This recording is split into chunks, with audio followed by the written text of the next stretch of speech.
네, 대구 경북 지역의 소식을 모아 전해드리는 마카다 뉴스 시간입니다.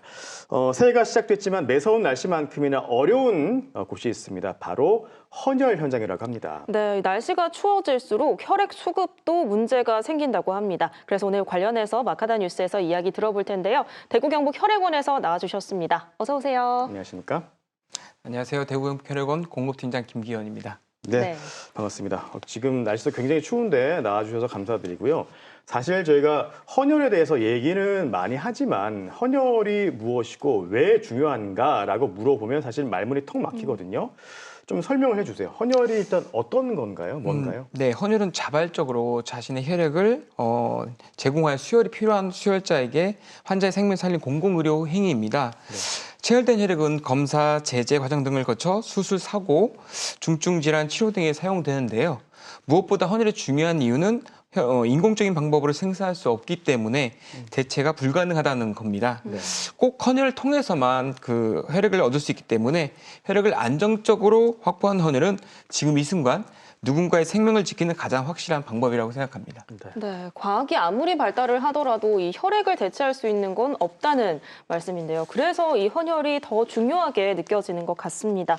종종 이 헌혈 관련한 뉴스들을 보게 되는데 그럴 때 혈액 양이 부족하다라는 말을 듣게 네. 되거든요. 현재 혈액은 어느 정도 보유하고 있나요? 오늘 날짜 기준 00시 기준에서 4.21분입니다. 혈액 보유량이 5일분 이상이 적정 혈액 보유량이나 현재는 매우 부족한 상태입니다. 네. 1월은 추위, 학생 방학이나 연말연시로 헌혈 심리가 매우 위축된 시기입니다. 1인당 1회 헌혈로 얻을 수 있는 혈액량이 320, 400ml 정도인데요. 대구 경북 혈액원이 필요로 하는 하루 적정 보유량을 계산했을 때 최소 매일 500명 이상 헌혈이 필요합니다. 네. 혈액은 각 성분에 따라 보관량이 조금씩 다르지만 영구 보존할 수 없는데요. 헌혈자분들의 꾸준한 헌혈 참여가 절대적으로 필요합니다. 네. 지금 5일분이 채 안 되기 때문에 비상 상황인데요. 계절별로 차이가 많이 나는 것 같습니다. 겨울이 아무래도 좀 많이 줄어드는가 봐요. 네, 맞습니다. 특히 겨울에는 계절적인 영향으로 외출이 줄어들고요. 특히 올해는 감기, 독감 등이 빠르게 유행을 하면서 계절성 질환이 증가하며 영향을 끼치게 됐습니다. 네. 감기나 독감에 걸린 분들은 증상이 사라질 때까지 헌혈할 수 없습니다. 또한 겨울에는 학교 방학이나 군부대, 기업들 단체일 감사고 연말 행사나 휴가, 명절 등으로 헌혈이 우선순위에 제어되는 것 같습니다. 네. 반면에 응급수술이나 중증 환자 수혈은 계절과 무관하게 계속적으로 유지 또는 증가되고 있고요. 겨울철 사고나 심혈관 질환으로 혈액 수혈 수급은 계속적으로 증가하고 있기 때문에 겨울철 더욱 혈액 수급에 불균형이 발생돼 어려움을 겪고 있습니다. 네, 정말 말씀을 들어보니까 이런 상황적인 것과 맞물려서 겨울철에 이 헌혈이 얼마나 중요한지 더 크게 느끼게 되는데요. 네. 이 헌혈을 하려고 해도 막상 하려면 이 헌혈에 대한 정보가 없기 때문에 사실 두려운 마음이 들 수도 있을 것 같은데 헌혈의 과정을 설명해 주신다면요. 네, 헌혈은 안전을 최우선으로 하는 체계적인 과정입니다. 먼저 문진과 간단한 건강검사를 통해서 헌혈 가능 여부를 확인하고요. 네. 적합한 경우 전혈이나 성분 헌혈을 진행을 합니다. 체열된 혈액은 다시 한번 정밀 검사를 거쳐서 안전성이 확인된 혈액만 의료관으로 공급을 합니다. 네. 헌혈자는 이후 충분한 휴식을 취하시고 사후 안내 관리를 받게 됩니다. 네. 그러니까 헌혈을 할 수 있는 몸인지 사전에 확인을 한 다음에 헌혈을 하고 있다는 말씀이신데 지금 어려운 말 두 개가 나왔어요. 전혈, 성분 헌혈. 네, 이게 헌혈의 종류인 건가요? 네 맞습니다. 네. 어떻게 차이가 있어요? 헌혈의 종류는 보통 이제 전혈 헌혈과 성분 헌혈이라고 불리는 효소판하고 혈장 헌혈이 있습니다. 그래서 총 3개의 헌혈인데요. 전혈은 혈액의 모든 성분이 적혈구나 백혈구, 혈장, 효소판을 체혈하는 방식이고요. 네.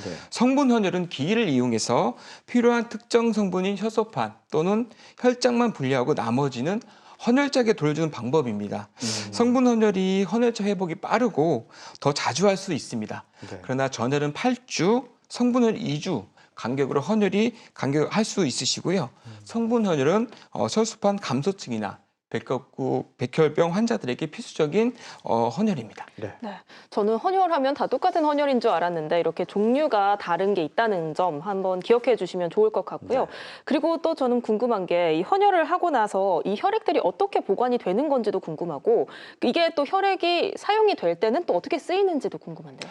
네, 그 헌혈로 모인 혈액은 저희 대한적자사 국가 법령과 국제 기준인 혈액관리법에 근거해서 저희가 검사나 보관, 운송, 공급 전 단계를 표준화된 품질 체계 하에 운영하고 있는데요. 네. 네. 먼저 헌혈된 혈액에 대해 저희가 감염병 검사와 혈액형 검사를 실시합니다. 이 단계에서 B형과 C형 간염 등 수혈로 전파될 수 있는 감염병 검사를 시행을 합니다. 네. 검사가 진행 동안 혈액은 의료 현장의 수요에 맞게 적혈구 효습한 성분별 혈액제를 분리 제조가 되고요.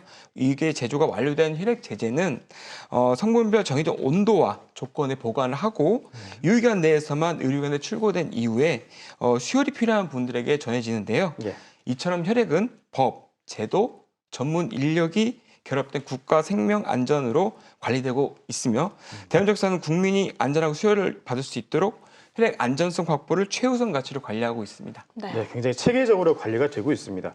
헌혈에 대한 오해도 몇 가지가 있더라고요. 제가 지금 한번 풀어보겠습니다. 헌혈을 하면 건강이 안 좋다, 아니면 없던 빈혈도 생긴다, 이런 오해들이 있는데 이거 진짜인가요? 아, 네, 그렇진 않고요. 우리 몸의 이 혈액은 남자는 보통 체중의 8%, 여자는 7% 정도가 저희가 지금 혈액량이 돼 있는데요. 네. 체중이 60kg인 남자분 같은 경우는 혈액량이 약 4,800ml고요. 여자는 50kg인 여자분 3,500 정도가 됩니다. 사람들 전체 혈액량의 15%는 비상시를 대비해서 여유를 가지고 있기 때문에 헌혈로 충분한 휴식을 취하면 아무런 건강에 이상이 없습니다. 네. 우리 몸은 신체 내 변화에 조절 능력이 있기 때문에요. 헌혈 후에 1일 정도가 지나면 생활에 아무 지장이 없고 혈액순환이 회복이 됩니다. 네.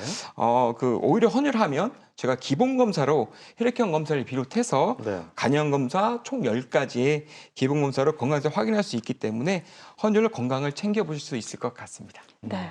이 누군가에게 무언가를 내어준다는 거 결코 쉽지 않은 일임에는 분명합니다. 하지만 이 헌혈은 무엇으로도 대체될 수가 없고 또 인공적으로 만들 수도 없기 때문에 너무나 필요하다는 거 한 번 더 기억해 주시면 좋을 것 같고요. 네. 한 생명을 살릴 수 있는 일이라는 것도 기억해 주시면 좋을 것 같습니다. 그렇다면 이 헌혈을 통해서 응급 상황에 어떤 좋은 현상이 발생했다던가 좋은 결과로 이어진 사례가 있을까요? 네, 저희가 실제로 긴급한 상황이 된 사례가 있었습니다. 2021년 8월에 코로나가 일과 유행하던 시기에 경북 상주시에서 한 기업체 공장에서 대형 화재 사고가 발생을 했었습니다. 네. 그때 화상을 입고 긴급 수술과 다량의 수혈이 발생한 상황이었는데요. 이때 당시 전반적으로 저희가 상주시 공무원과 해당 기업 근로자, 일반 시민들까지 자발적으로 헌혈에 동참해 주셨고 그 덕분에 필요한 혈액이 적게 확보돼서 수술과 치료에 무사히 진행될 수 있었습니다. 네. 네. 이처럼 코로나19라는 어려운 환경 속에서도 시민들의 헌혈 참여가 이어지며 갑작스러운 수술이나 응급 상황에서 환자의 생명을 지켜낸 사례가 실제로 존재합니다. 그렇군요. 정말 우리가 살면서 헌혈 받을 수 있는 그런 상황이 닥칠 수 있잖아요. 그래서 조금만 더 넓은 마음으로 헌혈에 함께 해주시면 좋겠다라는 생각이 드는데요. 헌혈하면 증서 주잖아요. 네, 맞습니다. 그 증서는 어떻게 활용할 수 있나요? 헌혈 증서 본인이나 가족 또는 주변의 지인이나 수술이나 치료관의 수혈이 필요한 경우에 사용되고요.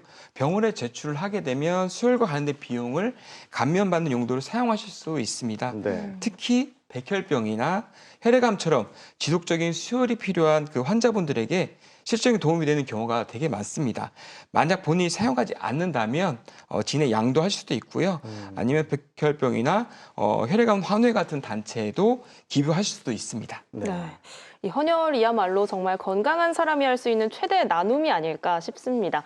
그런데 이 헌혈이 하고 싶어도 못하는 경우도 있습니다. 저도 고등학교 때 2년 연속으로 못했던 기억이 있는데 헌혈 시 주의해야 할 점이 있다면 어떤 게 있을까요? 네, 헌혈은 안전한 과정이지만 헌혈자의 건강 보호를 위해서 반드시 지켜야 할 사항들이 있습니다. 헌혈 전에 충분한 수면과 그다음에 수분 섭취가 필요하고요. 네. 기름진 음식이나 과다음주를 피하는 것이 중요합니다. 네. 지방이 많은 음식을 식사할 경우에는 중성 지방으로 해서 혈장에 혼탁할 수 있기 때문에 아무래도 그렇고요. 네. 이런 혈액은 품질 기준에 따라 사용이 제한될 수도 있습니다. 그리고 일시적인 혈압 저하나 어지럼증이 발생할 수 있기 때문에 현장에 충분히 휴학을 치시고요. 이러한 기준 단순한 제한이 아니라 헌혈자가 일상으로 안전하게 복귀할 수 있도록 많은데 보호 장치인 만큼 잘 따라주시길 부탁드립니다. 네. 네. 오늘 팀장님과 얘기 나누면서 헌혈에 대해서 정말 많이 알아가는 것 같은데요.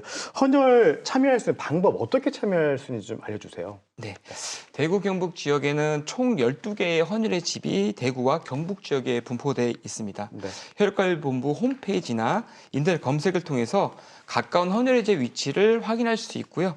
센터 방문에 어려운 분은 따로 예약해서 가능을 하십니다.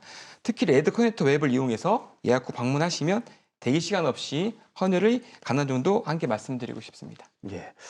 헌혈을 누구나 참여하면 좋겠지만 강제할 수 없는 부분이고 헌혈을 하면 어떤 걸 좀 준다던가 예전에는 간식 같은 것도 많이 줬던 것 맞습니다. 같은데 요즘에는 네, 어떤 거 맞습니다. 주나요? 헌혈하면? 요즘 같은 경우는 저희가 헌혈자 분들에게 최소한의 식사를 못하는 경우도 있기 때문에 네. 영양을 드리기 위해서 빵 같은 거 드리기도 하고요. 네. 여름 같은 경우는 시원한 음료수 제공해 드리기도 하고 있습니다. 네. 아무래도 조금만 더 많이 주면은 조금 더 참여율이 높아지지 않을까. 그렇죠. 아무래도 호응에 따라서 또 헌혈도 많이 하시려는 의도도 있지만 네. 저희가 이제 헌혈은 자체는 저희가 또 대가성을 바라는 건 아니기 때문에 최소한으로만 저희가 지급을 해드리고 있습니다. 알겠습니다. 네. 오늘 헌혈에 대해서 궁금한 점들 왜 헌혈을 해야 되는지 얘기 나눠봤는데 마지막으로 우리 시청자 여러분에게 한 말씀 해주신다면요. 네, 헌혈은 생명 살리는 고귀한 일입니다. 시청자분들이 헌혈 한 번으로 생명을 살 수 있는 걸 좀 알았으면 좋겠고요. 또 대한적시에서는 환자들에게 안전한 수혈이 되도록 모든 헌혈 물품 무균등 처리된 일회용품을 사용하고 있습니다. 마지막으로 혈액은 아직까지 대체할 수 없는 물질이 없고 인공적으로 생산할 수가 없습니다. 네. 매서운 추위에 헌혈 심리가 더욱 위축되지만 우리 지역에 나눔 온기가 퍼졌으면 합니다. 네, 추운 겨울 우리 이웃의 생명을 살리기 위한 따뜻한 나눔이 너무나도 절실한 때입니다. 헌혈 참여를 통해서 많은 사람들에게 온기를 나누어 주셨으면 좋겠고요. 오늘 이 헌혈 관련해서 설명해 주신 대구경북혈액원 김기헌 팀장님과 이야기 나눴습니다. 말씀 고맙습니다. 네, 고맙습니다. 고맙습니다.